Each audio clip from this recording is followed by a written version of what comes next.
Hey everyone, the following conversation is a continuation of a series we did last year with a good friend James Rayment. It was called Muhammad and the Origins of Islam.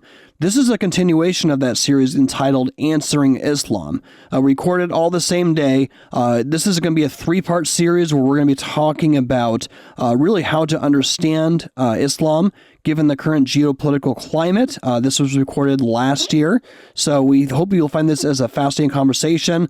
Additionally, on top of having James in the studio, if you remember when he was on, we have another guest, Aybars, who is really fascinating to talk to him, as he is somebody who is a former Muslim who grew up in Turkey, now a Christian, have very unique perspective. So I hope you really enjoy the next three parts of this series. And as a reminder, Cultish here is a 100% crowd-funded ministry.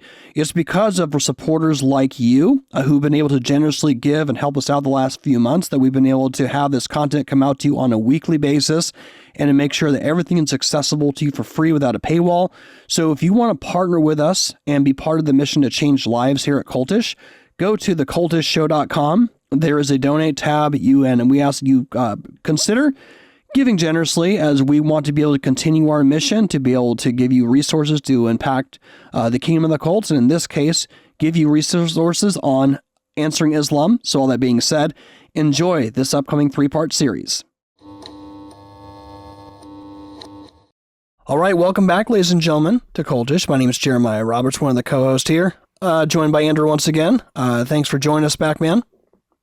Absolutely, man. Excited to be here. It's going to be a blast. Awesome. We're back with our good friend James, who gave us a good three-part linear overview of the kind of this historical linear timeline, kind of like Indiana Jones timeline, going here and there and everywhere, just talking about how Islam came to where it was today. Good to have you back, my friend. Thank you. Still haven't changed my clothes. Yep, I know. I lost my sweatshirt, so definitely. The studio always gets warmer as it progresses throughout the day. So, Andrew, I noticed you're without a sweatshirt now, too. So, we're definitely thinning out as much as we can. We're also joined by your friend Aybar, who came along with you. Good to have you here. Thanks.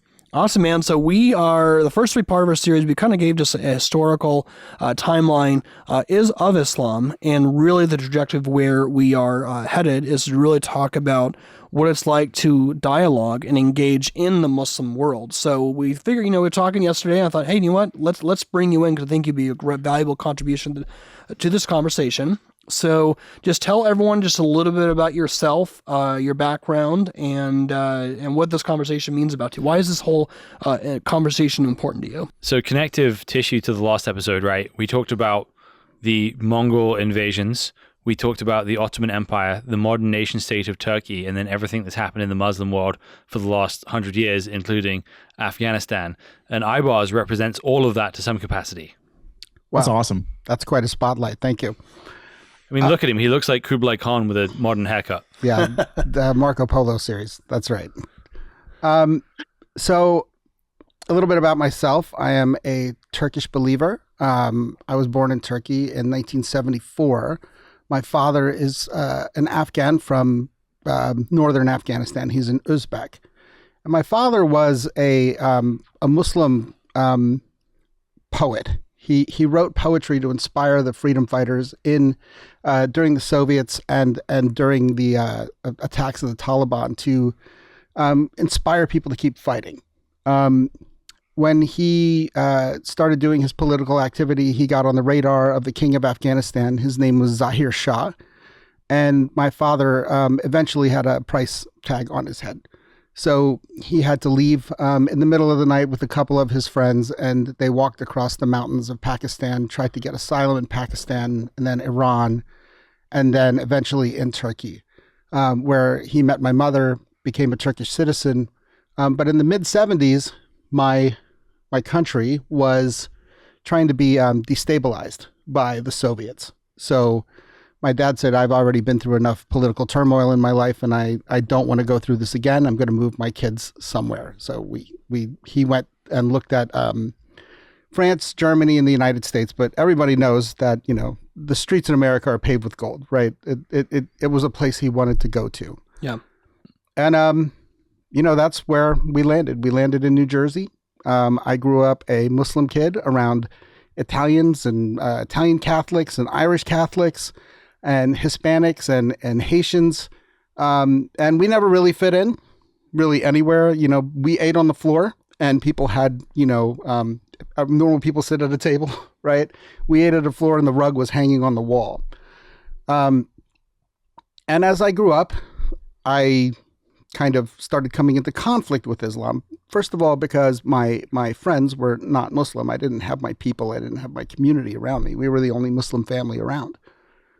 And as I got older, I experienced a kind of hypocrisy from people who said that they were Muslim. Now, my father's political following, some of them followed him over to the United States and started coalescing around him. And we would host them for the weekend in our home. And I remember there was one time where my mother, who hosted all these people, who took care of them, hand and foot, bringing them tea and food and doing all the dishes and all the cooking, came to them after they had prayed and brought them tea. And when she walked out of the room, they started making fun of her because she was Turkish and she didn't speak Farsi. And I think that was like a flashpoint moment for myself, because I remember looking at that moment and being like, if that's Islam, I don't want to have anything to do with it. I slowly started to distance myself from that, and I started doing what other 16-year-olds do, 14, 15, 16-year-olds do. I started doing drugs. So I started hanging out with, the burnouts, and I was hanging out with musicians. I was a very, very bad musician. And I started, doing things that I shouldn't have done. And I'm not very good at those things. I was always getting caught. So by the time I was 23 years old, I was facing some steep consequences for my actions. And I remember I had my moment of truth. I was handcuffed to a bench in the Trenton City lockup, next to a transvestite prostitute who was looking at me and licking his lips. And I they don't handcuff you behind your back, right? They handcuff you underneath the bench. So I was just so high and coming out of it. And then I'd come to and I'd look, and this guy was, staring at me. And like I like to tell people, that's when I started calling upon the name of the Lord. I started looking at my choices. I got out. They released me on my own recognizance. And then I wound up walking out of that police precinct and thinking that I couldn't stop. I couldn't stop doing the things that I was doing. And I remember asking God for help. And that kind of opened a spiritual journey for me, where I started looking at different world religions. I have a tattoo on my arm. Let me just show you real quick. I have a tattoo on my arm of a yin yang in the shape of a sun. And that's kind of sums up the religion I had created for myself. I call it transcendental pharmaceuticalism, right? With a little bit of drugs and some Eastern philosophy and a whole lot of hippie stuff and Led Zeppelin. So after I was, going through this process, started evaluating world religions. And where I landed again was I believed in a God. I believed in one God. I didn't believe in praying my ancestors. I didn't believe in multiple gods. After all, who was I talking to when I got out of the jail cell? Mm-hmm. And then in my search, I talked to my dad. My dad was very knowledgeable and well-connected. And I told him everything that I was going through. And then I asked him spiritual questions about Islam as well. But if you understand Islam, you understand that, my dad, who knew a lot about Islam, was not going to answer my questions. He wanted me to go to an imam. And he knew people, so he was going to try and get me trained as an imam. And I was on board with this. I thought this was a great idea because, one, it provides structure. Two, it's going to answer all my questions. And, it's a path, right? In the middle of chaos, we all want paths. And, one day I'm going to write a book titled A Funny Thing Happened on the Way to the Mosque, because that was my path. A musician that I was working with, his girlfriend introduced me to her friend who was a born-again Christian. And long story short, she invited me to church, and I said, sure, let's go. And that church wound up being a Messianic synagogue in Philadelphia. And I don't know if your audience is familiar with Messianic synagogues. They're Jews that believe in Jesus, but worship in a Jewish context in a Jewish way. So when you walk into a Messianic synagogue, like I did that night, people are wearing prayer shawls, but it's kind of charismatic worship, and they're dancing and blowing shofars and everything else like that. And it's just just pretty wild. And for me, it was just a cultural experience. And then the rabbi gets up and starts giving his sermon, and I just literally was staring at the carpet. It's back in 1997. I didn't have a cell phone. And during the message, the rabbi said one line. He said, Saddam wants to destroy Tel Aviv, but Yeshua won't let him do that. And I remember thinking, who's Yeshua? Yeshua, if you don't know, is the Hebrew name for Jesus. And it was like I was sitting there, and it was like the lights came on around me, and this thick, powerful presence drew close to me, and it was so thick I couldn't lift my head. And I heard him clearly say, I'm Yeshua.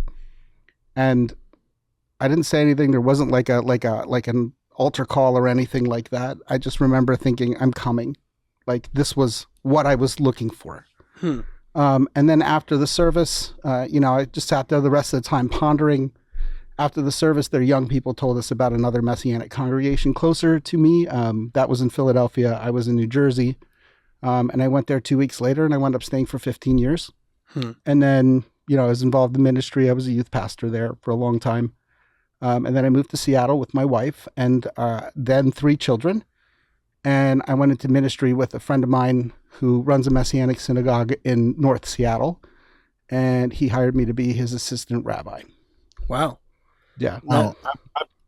That's first of all, I've got the goosies when you said that it was like, it was Yeshua. He's like, I'm Yeshua. That gave me the goosies, man. I was getting goosebumps there when you said that. Backing up to when you were young growing up, what did you think about Jesus? Were you ever taught? Did anyone ever talk to you about Jesus? A funny thing is, I went to Catholic school. My parents had a delicatessen in Princeton, and it was right across the street from the deli. So my parents sent me to Catholic school for 5 years, and it didn't make any sense, right, to me, because everyone else got to participate in Catholicism except for me. They made me sit there. So we'd go to Mass, and everybody would go up for communion and everything like that. And me and the other, Hindu kid would sit there and twiddle our thumbs. And I would just remember staring at this big statue of this guy on a cross, in this room. And it's not a knock against Catholics. They were all very nice. It just wasn't what I was being taught at home. And then, there were several instances where I would go home and my father would essentially deprogram me. So I would tell him about what I learned in school. And then he would say, well, you're not, Catholic, you're Muslim, you're Turkish. It's your identity. This is what Turks believe. And, he would essentially just take Jesus out of the equation. Wow. Yeah. So just some things too, maybe they need to give some connective tissue of my own is that, in our last series, you were kind of giving some syncretistic, talking about the syncretistic involvement of just Islam as a whole. Like you are like one microcosm in just a whole group or segment, whatever you want to call it, of just people all throughout the world who have an underlying worldview, ideology, belief system that like need to be reached in this demographic. So like with all that you see, like with all your background, and James, you could probably jump in here in a second, but with all your background and given the quick summary of all that you know and have been through, like what do you think is most important about what James is doing? I think what we're doing is immeasurable because Christians don't understand Islam and Muslims don't understand Christianity. There is a huge amount of informational discrepancy between them. My parents and a lot of the Muslims I grew up interacting around just had a conception of the West, right? It was a conception that all Americans are Christians and therefore all Americans are, godless. Because they might say that they're Christians, but look at the way they live. Look at the things that they do. Look at look at the wars in the Middle East. Look at all of those things. And it just became like a straw man argument for them. It was easy for them to be able to deflect and not have to get into things because the Quran was essentially like giving them permission. Their Islam was essentially giving them permission to just say, well, they weren't saying they were infidels, but it's an undercurrent. Yeah. And I think what we do, and what James is, kind of brought about by his efforts with Almeida is to kind of bridge this gap, like bring people to the table, have conversations. The stuff we produce is fantastic. And honestly, it's taught me a lot. And I grew up Muslim, right? Yeah. Maybe you could both answer this, give your own thoughts on this, because you mentioned that both tribes don't understand each other. They misunderstand each other. So from both of your perspective, what's the biggest thing that Christians misunderstand about Islam? And what are the biggest things that Muslims misunderstand about Christianity? Yeah, so I think the things that Christians generally misunderstand about Islam is, I think we're used to thinking in terms of sola scriptura, and we're used to thinking in terms of a conservative liberal spectrum, right? So our experience in church is, yeah, sure, you have some different denominations, but in general, you either believe the Bible or you don't. And the people who believe the Bible look a lot like each other, even if you have some, John MacArthur's and Jeff Durbin's and, and some people who are more charismatic, right? In general, we kind of believe in the same thing and the same causes and stuff like that. Yeah. And then there's the liberals who, fly rainbow flags and have a different cause, right? So we're used to thinking in that terms that if you believe the book, then you look like this. If you don't believe the book, you look like this. Stereotyping. Yeah. Yeah.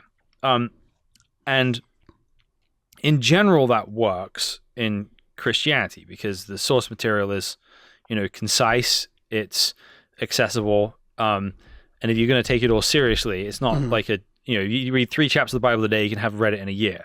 Yeah. In Islam, it really isn't like that because it's not a sola scriptura religion.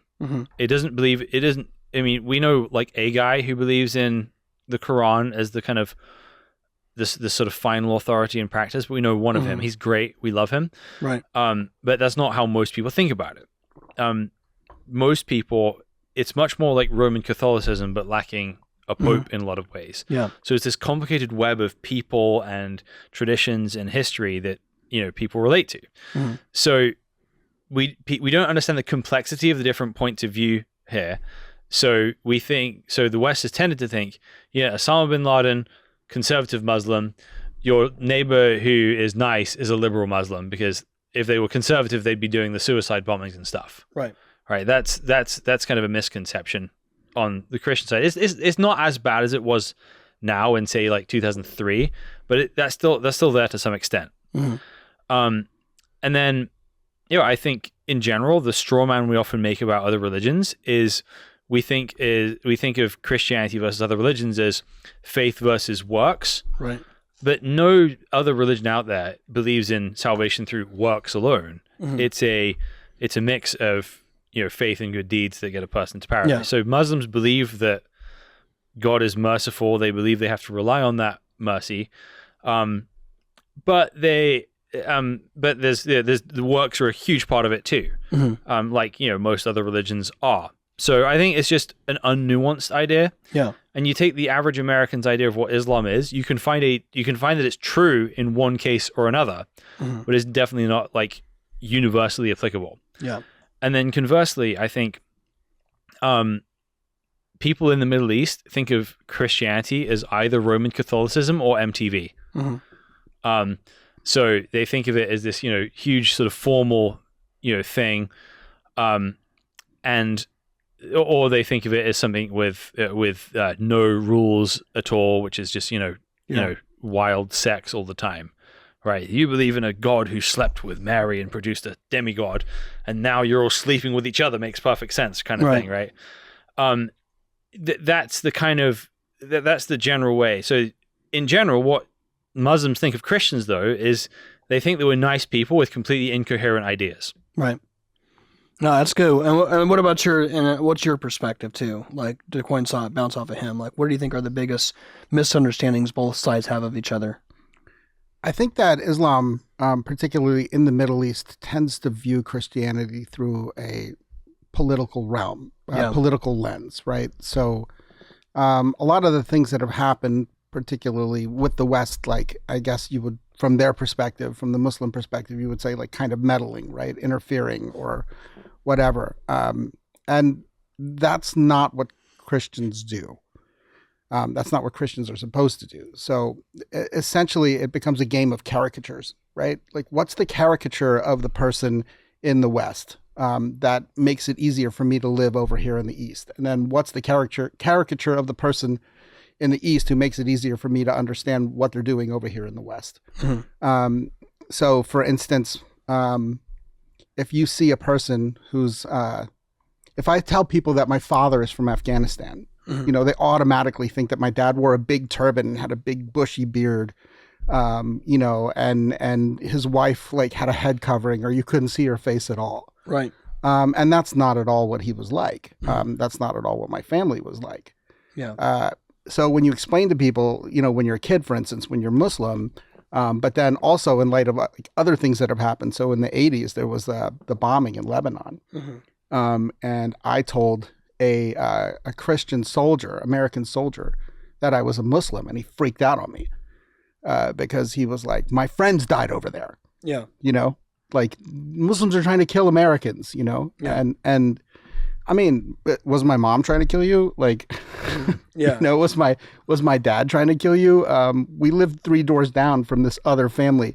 We never tried to kill them. Yeah. And I find that when I go to the Middle East, when I visit my mother, it's the same problem. Right. It's again a game of caricatures, right? Like, this is what the West operates like. This is what Americans think. This is what Israelis think. And you know, the more you go into, I guess you would say, like conservative Islamic territory in the Middle East, the worse the caricature gets. Yeah. What was it like for you experiencing, going through and processing 9/11? So I was a believer already. But while I was growing up, my father, being politically active, just had all of these publications lying around. And occasionally there would be some in English. And being my dad's essentially like translator of his thoughts into English, you know, whether it was the electric bill or a letter he wanted to write to somebody, some of it was in English. And I'd read about this guy named Osama bin Laden, who was practicing state-sponsored terrorism. Mm-hmm. And how, you know, elements in Pakistan and Saudi Arabia were funding him. And, you know, when 9/11 happened, I was shocked, just like everybody, like the way it happened and everything else like that. But when people started associating it with Osama bin Laden, for me, it was more like the gears just finally clicked. Like, oh, yeah, I've heard about this before. This is the guy who was active in Afghanistan. This is the guy who, you know, my father would like talk about, and I'd be like, yeah, whatever, Dad, you know. Mm-hmm. So processing that was hard. And then, you know, I was working in a maintenance organization at a university on the East Coast. And my friends started to distance from me because of my spiritual and, you know, national background before I became a believer. And it was just kind of like this lonely period. I remember it's a good thing I had my congregation. Yeah. You know, they loved me, and that never happened. But my parents were super afraid of what was going on. I remember leaving work that day to go be with my family. I called my mom. She was crying. My father didn't say anything. And, you know, I had to just be the one that was there as a believer, assuring them that, you know, God's in control. He loves you. Yeah. You know, it was actually a moment where I was able to talk to them a little bit about the gospel. But in the long run, you know, dealing with 9/11 and living on the East Coast, and I was dating a girl who lived in Nutley, New Jersey. And I would drive from New Jersey, you know, past Manhattan on the outside on the New Jersey Turnpike, and I just watched this fire that seemed like it never ended. There was smoke coming up, and then it was replaced by lights going up to the sky. And it was something that I just kept on thinking about, the conflict between how I was raised and where I was then. Yeah. Andrew, before we jump into the next segment, do you have any thoughts or questions you want to ask? Yeah, I was wondering about like your relationship with your parents after you came to Christ. Like, what was that like? It was strained. They didn't like that I got saved, and they really didn't like that I got saved around Jews.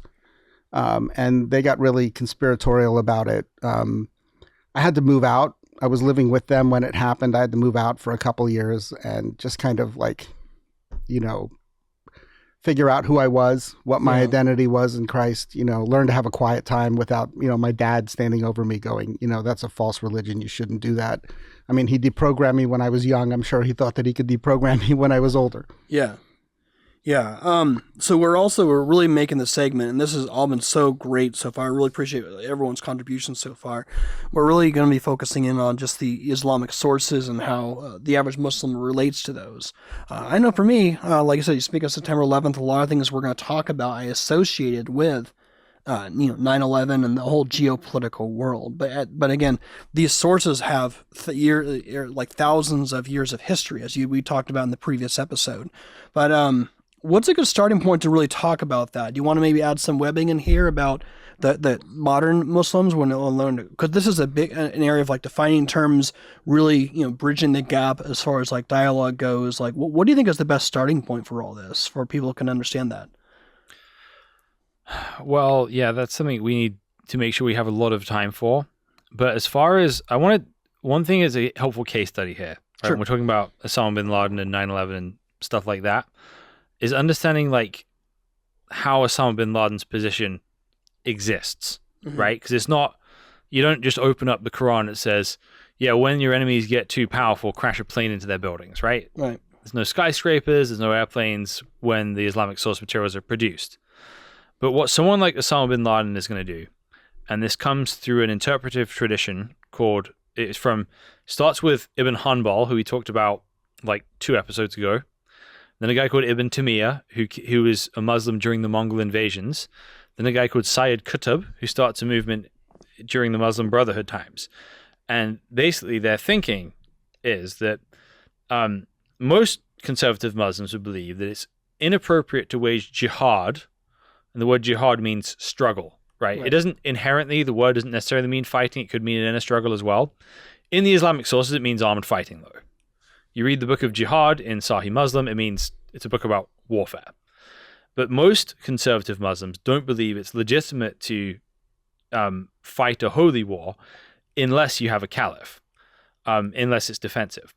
So basically what these scholars like Sayyid Qutb and Ayman al-Zawahiri and then Osama bin Laden did was they kind of built their case like this. Yes, correct. You cannot wage jihad without a caliph. However, if the Quran says if somebody is making mischief in Muslim lands, then you can fight them. And what could be more mischievous than having American boots in American military bases in Arabia near the holy cities of Mecca and Medina?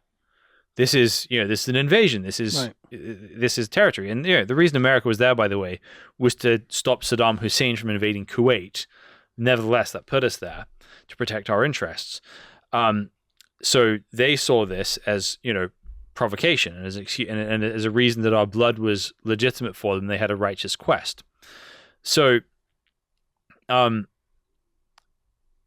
okay, but still, in Islam, generally, people frown upon killing civilians in warfare. So how do you justify that?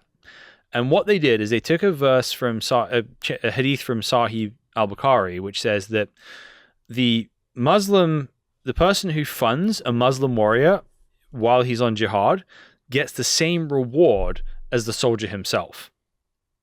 So if the Muslim benefactor gets the same reward as the Muslim warrior, then the American taxpayer who funds the mischief in the Muslim lands through their taxes in the US military is therefore a legitimate target for the Muslim, for jihad, right?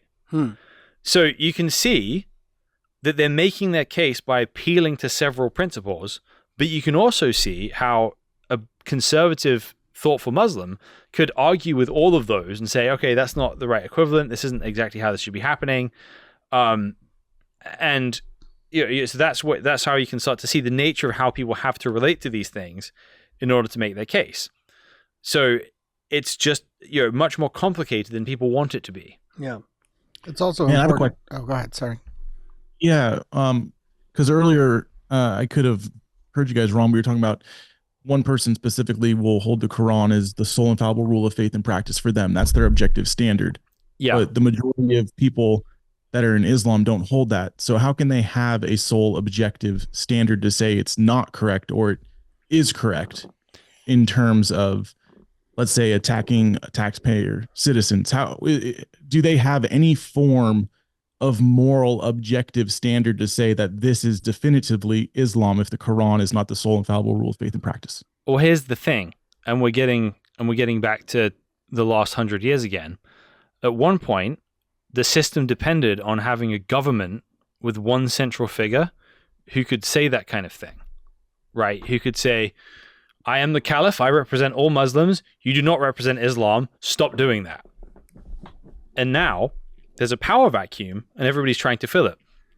So without that sort of central leadership structure, you have all these sort of different types of scholars drawing different things from the different Islamic sources and kind of constructing different versions of Islam. And the only real point of appeal is the scholars. Well, our scholars say this. Well, our scholars say this. Well, those aren't the real scholars. No, those aren't the real scholars, right? You're in this, kind of infinite cycle of arguing about human authority. And that's kind of one of the central problems in the Islamic world today.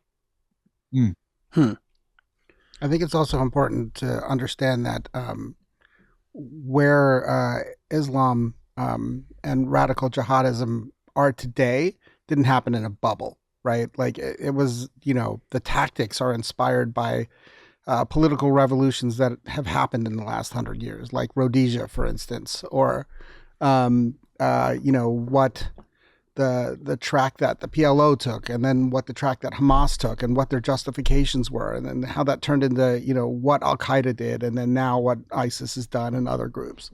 So fun fact, it's not a fun fact, it's a horrible fact. The first suicide bombers in the Middle East were organized not by radical Muslims, but by a atheist Japanese communist woman.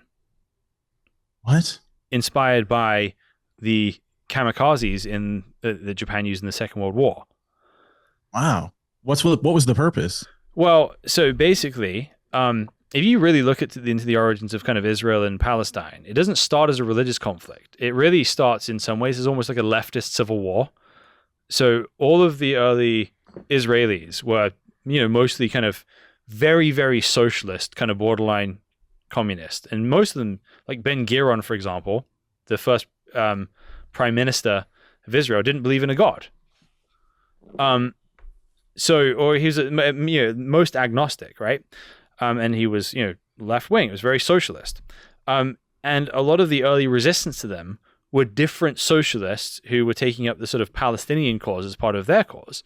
It's only later that both the Palestinian and Israeli populations start getting more, religious. So that's why the Palestinian cause has actually been a left-wing cause longer than it's been a Muslim cause in some ways, at least not with that kind of intensity.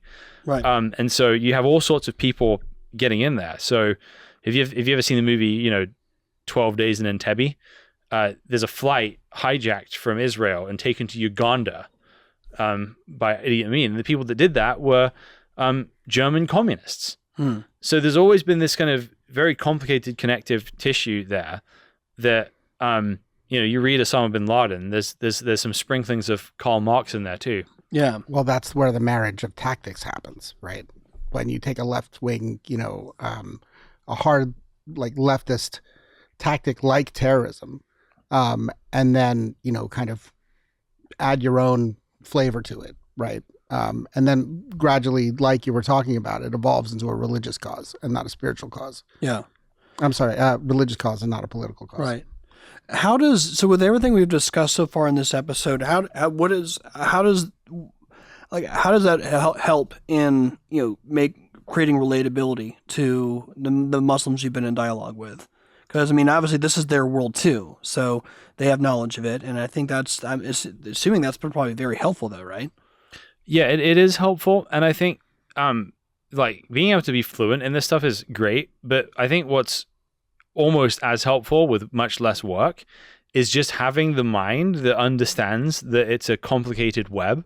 Yeah. And allowing place for the individual in front of you to be able to express their own place in that rather than you assigning them a place to that. Right. Yeah. And having some sort of category of this. And, if you're somebody who's interested and nuanced, Right. that gives you so much space to make friends with people from these cultures. Yeah. Yeah, when I talk to my relatives about it, it's important to remember that, we disagree on a lot of things, but at the core of it, we love each other. Mhm. And if I'm called to be a Christian, I'm called to love everybody Right. and to show them the love of God, regardless of how I'm treated, right? Or what they think of my opinions. And then that was, a challenge, but it's also exactly what God wants me to do. Mhm. And I think, when we're reaching out to Muslims, I have strong feelings about, Hamas and Gaza and everything, particularly being in a Messianic synagogue for so Yeah. long. And we were recently having a conversation with a Palestinian, and we were trying to help this person find a job. And during the conversation, while I'm like working my phones and emailing all my friends, and, do you have anything for this person? The conversation turned to Israel and Gaza, and, that person's like perspective that, to my Jewish friends would be very hurtful. Mhm. And, you have to soldier through those moments when you find disagreement with people. And remember what's important, right? There's a person across from you who is looking for hope. And what they've been fed is whatever the world feeds them, and whatever, they grew up in about what reality is. But we know as Christians that our reality is hope. What we're called to do is believe in this everlasting hope that comes from the Son of God, and having a relationship with him, and understanding that he's the one who's going to come and fix this. Mhm. And, kind of trying to make sure that you land in that place, and then transmitting that to someone else, regardless of whatever the dynamic is. Yeah. Is there a distinction between, in just both of your interactions, between, you might call it cultural Muslims, people are just Muslims because that's the petri dish they're raised up in, versus Muslims who are familiar with, recite, have the Quran memorized, and really follow the 5 pillars, go to the Friday to the mosque? Like, is there a distinction between the two? Yeah, you've observed? For sure, there is a big distinction between the two. Some people take it really seriously, and they're really striving to kind of, base their life on the Quran and the Sunnah, the, traditions about Muhammad. And there are some people who are trying to appear that way, and there are some people who are sort of more cultural Muslims. But the thing is with the more cultural Muslims is that there's not quite as hard a distinction there than there is between Christians and cultural Christians, right? Mm-hmm. So the three of us would look at somebody who goes to church for Christmas, never really prays, and, just, acts Christian at family gatherings. Our category for that person is a non-Christian, right? Mm-hmm. Most likely. But in Islam, that person wouldn't be perceived as a non-Muslim. They'd just be perceived as a sort of like, weak Muslim. But what you'll find is that a lot of sort of cultural Muslims you meet kind of have this sense of, one day I should be more religious, but I don't want to do it now because I don't want to lose my individuality and my own personal dreams. But one day when I'm older, then I'm really going to start focusing in on the religion and learning it, because it'll ultimately be good for me, but it just feels a kind of contradiction for the things I want now. Yeah. And Islam kind of, allows for that category for several reasons. One is that hell is temporary for Muslims in Islam, right? So you could go to hell for a while, but then eventually get out. Yeah. That would be one of those. So as long as you truly are Muslim, then you in theory will be okay eventually. Yeah. What are your thoughts on that? I mean, I think, I was just having a conversation with another Turkish believer about how Islam has become politicized in a country like Turkey, right? That is full of that kind of Muslim. Muslims in Turkey, a lot of them, have never read the Quran. It's all cultural. The country was founded on secularism, but Islam is definitely the religion of the people there. And how that gets leveraged, and what happens when that political cultural Islam gets leveraged over a bunch of people, and how it kind of drives them to fear, right? Mm-hmm. They wind up fearing the nations outside of them. Actually, Turkey today kind of reminds me of Germany, prior to World War II. There's a lot of people who are being misinformed and being fed, this kind of nationalistic, in Germany it was Christianity, but it's a nationalistic Islam. Yeah. And I think that that's what winds up happening. You know, people are viewing it, whatever filter is the loudest. Mm-hmm. Whatever voices are the loudest in the Muslim world that are speaking to them are the ones that they're buying into. And in a secular, you know, like I grew up a secular Muslim. My mother is definitely a secular Muslim. Right. My father wasn't. But, you know, the hardest part is dealing with the lack of reliable information and the ability to transmit to them reliable information. Mm-hmm. Andrew, do you have any questions or what comes to mind? Yeah, I'm just thinking about in terms of having conversations with our Muslim neighbors. In what ways would you guys find would be the most beneficial way to start a conversation? Would it just be really just talking to them like a normal person and just trying to understand where they're coming from and where they're at, and then leveraging your conversation about Jesus in that way? Yeah, I mean, if you're a normal person, that works fine. All right, we're done. Basically, I think what I'm trying to do when I meet with anybody from any worldview is just kind of get to understand them as an individual. So if somebody tells me they're Muslim, I want to know things like, okay, where did you grow up? Where did you get your information about Islam from? Have you taken this seriously your entire life? Do you take it seriously now? Are you, and where's your information coming from? Like, that's one of the first things I'm trying to kind of figure out with someone. Right. Why is that so important for the information part? Because I know you were just saying that too, Aybar, about information. Why is that really important? Well, we're going to get really into that in the next segment here. But basically, again, as you've seen through all these sort of sects of Islam, and as we've been talking about how we don't have a sort of central authority, not even the Quran, and we'll explain why that is later, that you kind of have to have people who can kind of organize this for you to some capacity. It's very difficult to go in by yourself with the Quran and say, okay, this is Islam as I understand it.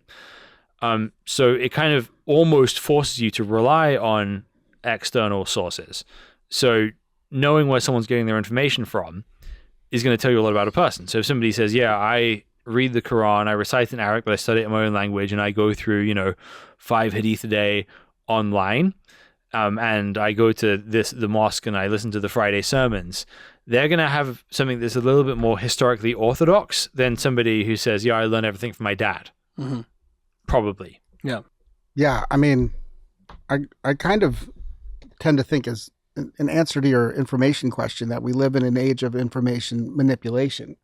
And I feel like, take the Quran, for instance, right? It took the resurrection of Jesus and made it into a Gnostic heresy. It took out the fact that he was the Son of God. So the information has a different starting point, right? So when you want to talk to them about Jesus, they have a different starting point than, say, like a secular Jew, right? Who just believes maybe that he was Jewish. And you got to kind of find the spot where you can have that conversation. I mean, my experience is a little different for me because I used to be Muslim, and when I tell them I'm not a Muslim anymore, the more religious they are, the more it kind of shuts the conversation down. I tend to think that, as Christians, what I've noticed is Muslims watch the way you act. So you can tell them that you're a Christian. You can say that, I go to church every weekend and my kids read Bible stories and everything else like that. But if they see you out there, getting hammered all the time, or know that you're cheating on your wife or something like that, they're going to discount everything you say. Now, that doesn't mean that you have to be a perfect person to approach a Muslim, but you have to have it in the back of your mind that they're going to be looking at your actions, mm-hmm. and then they'll evaluate your words. Right. No, that definitely makes sense, especially, how relational, that culture is, just even from my experiences. When it comes to even too, and this is maybe we could, there are a lot of ways we can unpack this, but how familiar, because you said a lot of Christians are not familiar with the Quran. but it also cuts both ways. Yes. You have a good amount of even times where we're talking about Islamic sources and how the average Muslim relates to them. But there's also a lot of Muslims who aren't really that familiar with it as well too. It's just sort of something they know that's just there. Yeah, correct. And even somebody who's serious about Islam generally isn't gonna have a very like systematic understanding of the Quran either, because it's not the way they've been trained for the most part. So in general, what the average Muslim is told is that you, the individual, are not qualified to understand the Quran and the Islamic sources properly. So what you need to do is find somebody who has studied it properly and learn from that person. Proper hadith science. Yeah, right? proper hadith science, but somebody who's studied proper hadith science. Right. Because you're not qualified to understand all this. Your level of Arabic isn't high enough. A scholar. Yeah, a scholar. Yeah. So basically, think of it like the medieval Catholic Church in the medieval Catholic Church in Europe, where the Bible is in Latin, and the way a person relates to the Bible is listening to what their priest says about the Bible and trusting in the authority of the church.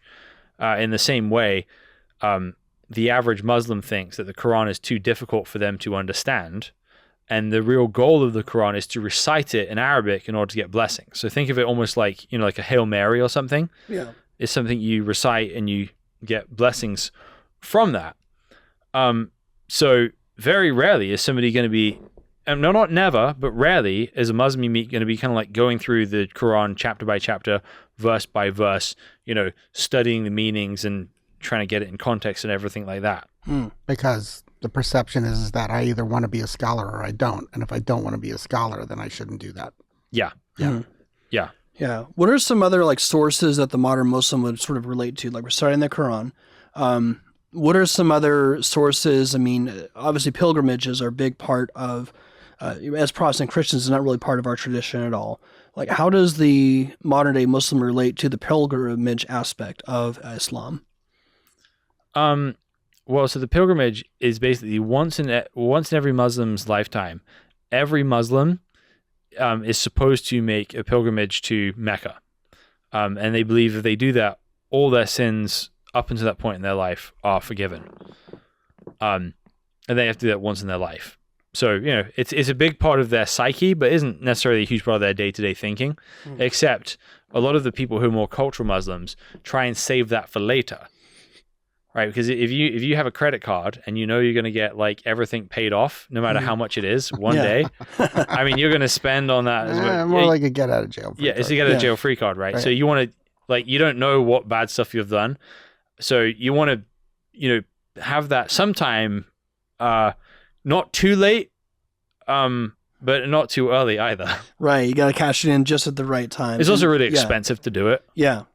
But there's also, you mentioned too, when we were having dinner, that there are some people who sort of do they do it on behalf of someone else. They do a pilgrimage on behalf of someone else. Tell them about that. That was fascinating to me. Yeah. So with the Hajj, there is something in the Islamic sources which is really interesting. Is that if you have a relative who has failed to complete the Hajj, either because they're too sick or they're actually dead, you can actually, if you've done your own Hajj, you can go on Hajj on behalf of someone else, and that person will be forgiven based on your actions in those moments. So in general, Muslims don't like the idea of substitution, but it does exist in small ways within Islam in a context like that. My parents went on the Hajj, and to them it was, kind of exactly what you're talking about. It was this thing that they did when they were old, and they had enough money to do it. And it becomes like this really, it's kind of like when you're older and you're like your grandmom starts praying more, right? Or like your parents start praying more when they get to a certain age. For them, it was a touch point, it was important to them.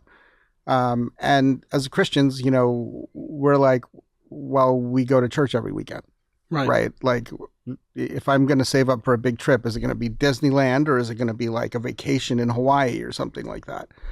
But for them, they had planned on it. they planned on it, and then they finally had enough money to do it, and they did it. Yeah. Andrew, what questions do you have?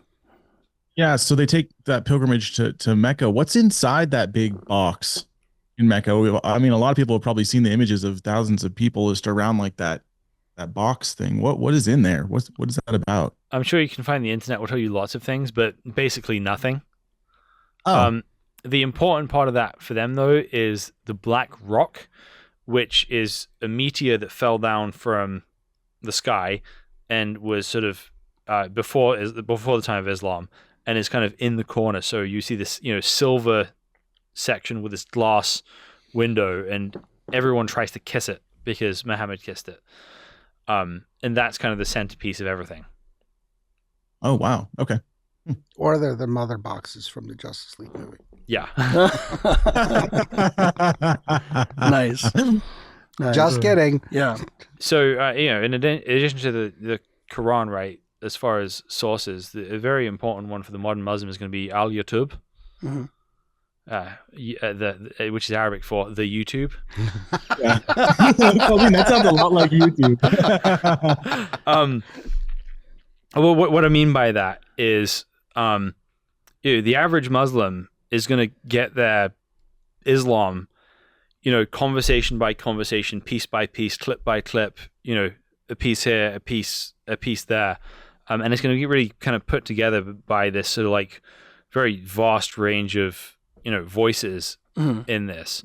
And so you have other Islamic sources, like we talked about the Hadith, for example, but I'd say the average Muslim is even less likely to be like reading the Hadith themselves, even though, at least from the original books or something. But they'll hear pieces here and there for sure. Mm-hmm.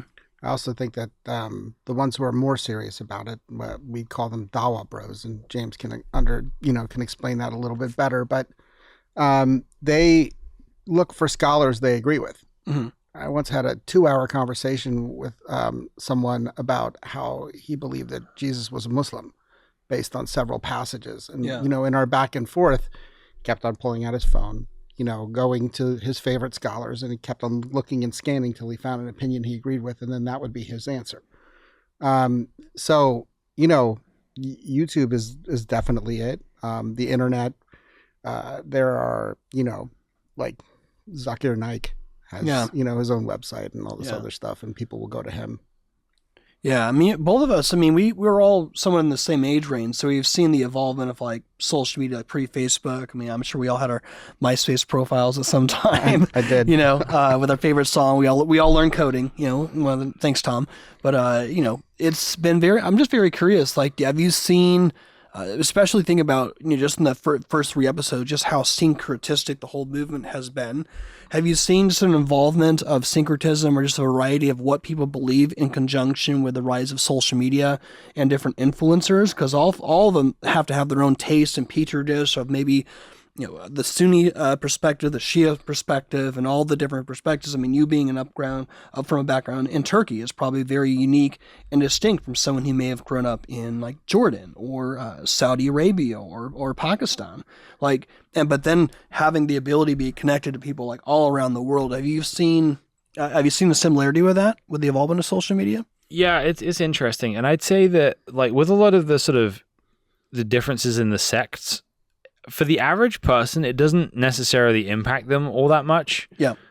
Because a lot of these are kind of like, high level sort of scholarly or they're either high level scholarly or the geopolitical things that the average person is actually discouraged from thinking about too much. Yeah. So Sunnis and Shias, for example, pray differently, which kind of would weird them out if they went and prayed together. But for the most part, and they have different stories, and their stories have different heroes and different villains. Mm-hmm. So you start talking about history, they might get angry with each other, but it doesn't necessarily affect their day-to-day life all that much, especially if they're living in like a non-Muslim country. Like if you're a Shia living in Saudi Arabia, you're going to know what the differences are. If you're a Sunni living in Iran, you're going to know for sure what the differences are. Mm-hmm. But if you're a Sunni or Shia living in like the West, those differences really don't run into each other all that much. So with the kind of things people post on social media, for sure, touch on that a little bit. But there are other things that are like are really fascinating about it.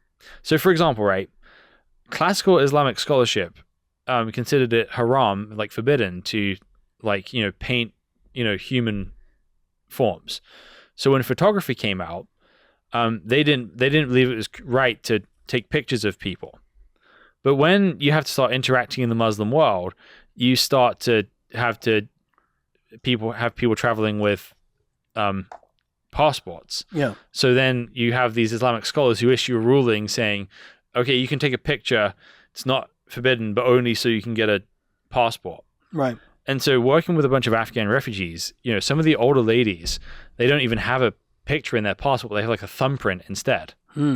So it's things like that where the Islamic world is kind of constantly like trying to adapt to all of these, and there's kind of arguments about these things. Yeah. So for sure it comes up, but they're kind of in ways you wouldn't expect. I mean, when I got my green card when I was a kid, my parents didn't put a picture on it. And I think that was the reason why. I think that the older kids, were old enough to understand that why they needed a picture. But yeah, for me, there's no picture on it. Yeah. So in summary, I mean, we're talking about Islamic sources and how the average Islam relates to them. Like, you're going to find that out probably as a byproduct of introducing yourself to them, like listening to them and really just ask questions and see what they actually say versus having an assumption about them, like as you were stating earlier. Yeah. So I think the thing you need to do though is you need to have both. You need to have an understanding of what the sources are and what they say, and you need to see how people relate to them. And if you understand both of them, that's when you'll really start to see this, contrast happen between those things, and you see how the average person actually relates to them. And you'll find, and if you start studying Islam, you'll learn a lot of things, and you'll be surprised to find like Muslims don't actually, know. And I when I started getting into this, I kind of kept learning things and being surprised that I'd kind of quote something to somebody, and they're like, "Where's that? I haven't heard that. I don't think that's in the Quran." I'm like, "Yeah, it's right here." Oh, okay. I'll have to go talk to my imam about that, kind of thing. Yeah. So, if you only talk to people, you won't understand the sources. And if you don't understand the sources, you can't see how people are deviating from the sources. But if you're only in the sources, you won't understand the people either. When you have a good grasp of both, then you can start to see where the disconnects are and where these ideas are coming from or where they're not coming from, and just get a stronger idea of it all. Okay. And you have a lot of those resources for people to kind of get their feet wet on. You have that on your YouTube channel, right? Yeah, for sure. We should definitely, as we get into more of the sort of key differences, we should definitely talk more about that. But yeah, you can find that on our YouTube channel. We talk about that all the time. All right. Excellent. Excellent. So what we're going to do is that we've gone here about 55 minutes. I feel like there's a lot more we could talk about, which we are. This is so fascinating, and this has just been so eye-opening. So Aybars, also thank you for joining us. Your perspective is very much appreciated, and very much, I feel like I've learned a ton here. Just sort of, I feel like I've just been like a fly on the wall almost as much as I can. So all that being said, thank you all for listening into, this is part 4? Part 4. Part 4. We're doing part 4. And so this is, we're just trekking on through. So I hope you all are enjoying this extended series. Just one last time, in case someone just, by chance, this happened to be for some weird reason the first time they're listening to this part of this conversation. Listen to the first 3, but where can people find out about your YouTube channel? And where's your home base for you? Yeah, so we are the Al-Maida Initiative on YouTube. You can find us on almaida.org. So it's al-maidah.org. You can get to the YouTube channel from there. You can get to our podcast from there, and anything else we do as well. Or you can just kind of Google us, or you can search for my name as well. You should find us. You can also find James Rayment on TikTok.